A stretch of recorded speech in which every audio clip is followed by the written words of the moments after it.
I've just come from chairing 7 hours of cabinet meetings, focused on finding a route out of the current impasse, one that will deliver the Brexit the British people voted for and allow us to move on and begin bringing our divided country back together.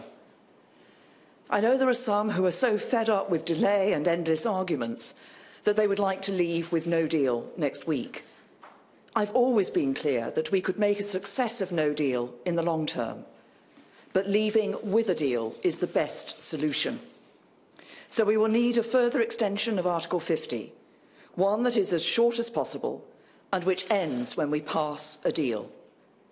And we need to be clear what such an extension is for, to ensure we leave in a timely and orderly way. This debate, this division, cannot drag on much longer. It is putting members of Parliament and everyone else under immense pressure, and it is doing damage to our politics. Despite the best efforts of MPs, the process that the House of Commons has tried to lead has not come up with an answer. So today I am taking action to break the logjam. I'm offering to sit down with the Leader of the Opposition and to try to agree a plan that we would both stick to ensure that we leave the European Union and that we do so with a deal. Any plan would have to agree the current withdrawal agreement.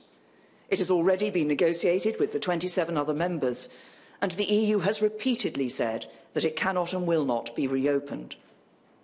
What we need to focus on is our future relationship with the EU.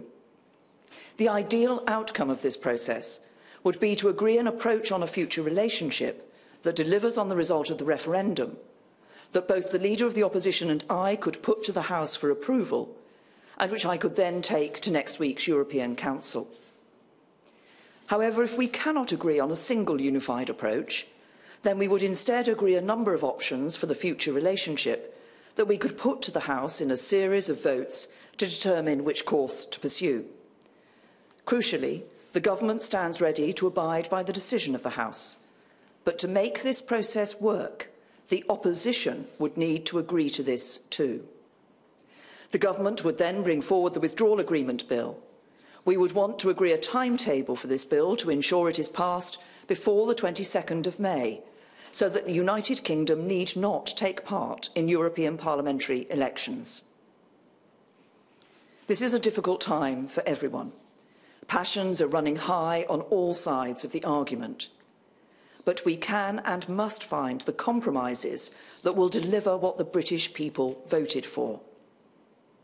This is a decisive moment in the story of these islands, and it requires national unity to deliver the national interest.